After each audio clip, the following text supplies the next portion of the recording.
Hey guys, what's up?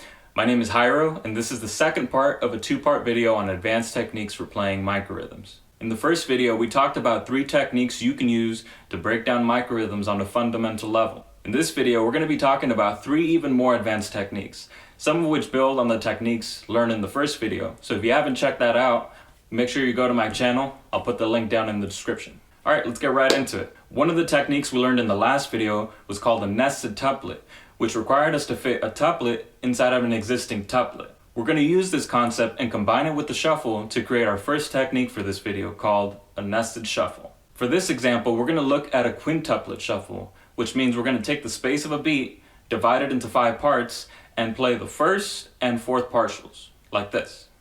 1, 2, 3, 4, 5, 1, 2, 3, 4, 5, 1, 2, 3, 4, 5, 1, 2, 3, 4, 5, 1. We can also consider this a 3+2 shuffle since the first note lasts for 3 partials and the second note lasts for 2 partials. Now in the space of the first 3 partials, we're going to squeeze in another 3+2 shuffle, like this.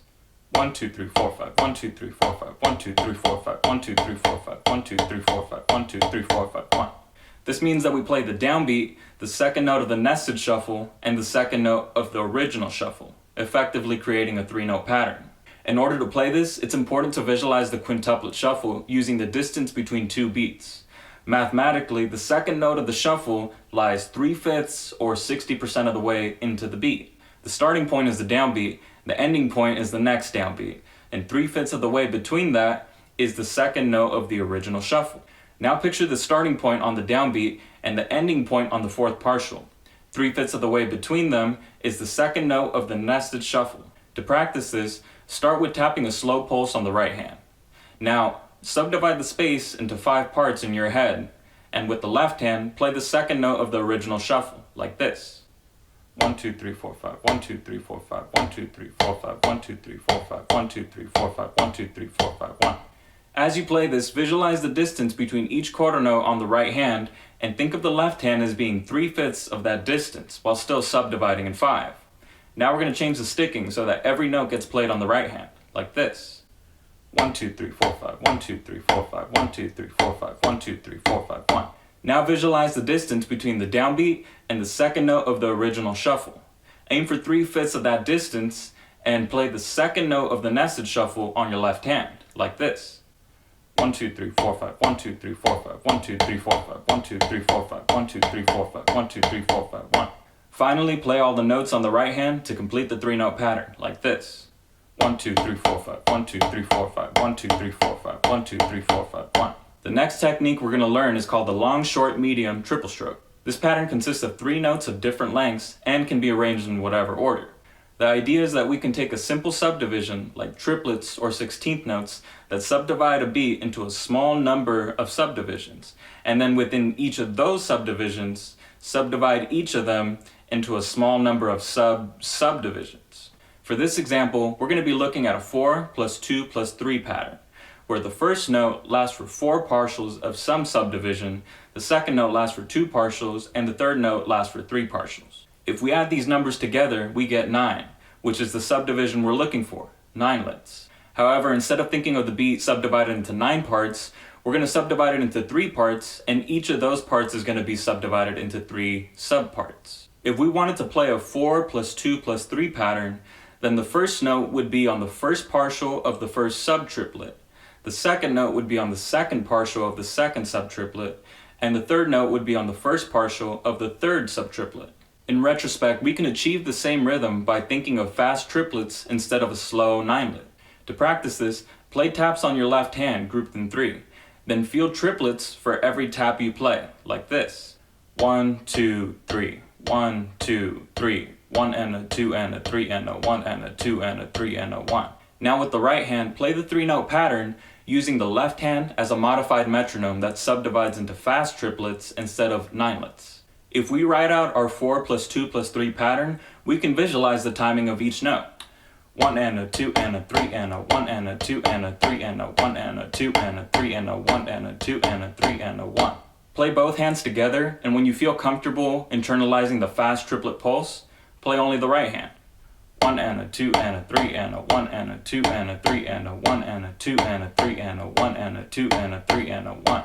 The last technique we're going to learn is called the stretch triple stroke. For this technique, we're going to stretch the 3-note pattern and listen for the rhythmic relationship it creates with the original straight time grid. To visualize how this works, we'll start by playing 8th notes on the left hand like this. 1 and 2 and 3 and 4 and 1. If we were to take a pattern of 2 16th notes and 1 8th note, then this would be considered straight time, where the 3-note pattern lines up with the grid that the left hand is representing. 1 and 2 and 3 and 4 and 1. However, if we stretch this 3-note pattern, we can hear that instead of the upbeat on the left hand lining up with the 3rd note on the right hand, it falls somewhere in between the 2nd note and the 3rd note on the right hand, like this. 1 and 2 and 3 and 4 and 1. We can listen for the pattern created between the 2nd note on the right hand, the upbeat on the left hand, and the 3rd note on the right hand. If we were to make all 3 notes on the right hand the same length, then the pattern created would be even 8th notes. 1 and 2 and 3 and 4 and 1. For this example, we're going to stretch the 3-note pattern so that the upbeat on the left hand creates a triplet shuffle between the 2nd and 3rd note on the right hand. Keep in mind that the left hand is going to remain fixed since it's the pulse. The determining factor for what we're listening for is based on how much we're stretching the 3-note pattern on the right hand. There's no practical method to practice this technique other than to practice different shuffles like triplet shuffles or quintuplet shuffles and to listen for how different they feel from each other. Now, keeping the left hand as a pulse, start with the pattern of 2 16th notes and 1 8th note and slowly stretch it and listen for the desired shuffle. 1 and 2 and 3 and 4 and 1. Once you feel comfortable, play only the right hand but still feel where the upbeat lies. 1 and 2 and 3 and 4 and 1. Alright, now let's recap. The first technique we learned was the nested shuffle technique, which required us to take a shuffle and in the space of the first note, squeeze in another shuffle. This effectively created a 3-note pattern. 1 2 3 4 5 1 2 3 4 5 1 2 3 4 5 1 2 3 4 5 1. Taka ta taka taka ta taka taka ta taka taka ta taka ta. The second technique we learned was called the long short medium technique, which required us to take a small number of subdivisions and within each of those subdivisions create another small number of subdivisions. Then we used the fast grid in order to create a more manageable way to approach large subdivision microrhythms. 1 and a 2 and a 3 and a 1 and a 2 and a 3 and a 1 and a 2 and a 3 and a 1 and a 2 and a 3 and a 1. Taka ta taka ta taka ta taka ta taka ta taka ta taka ta taka ta taka ta taka ta taka ta taka ta ta. The third technique we learned was called the stretch triple stroke technique, which required us to listen to the rhythmic relationship created between the stretch pattern and the original straight time grid. Even though the stretch pattern didn't fit the straight time grid, it created a shuffle which we were then able to vary depending on how much we stretched the 3-note pattern. 1 and 2 and 3 and 4 and 1. And there you have it, guys. There's 3 more techniques for playing microrhythms. These are advanced and require a lot of focus in order to achieve, but are not impossible. If you found this interesting or useful at all, drop a like, share with a friend, and if you have any questions, drop them in the comments and I'll address any concerns you guys have, right? See you on the next one.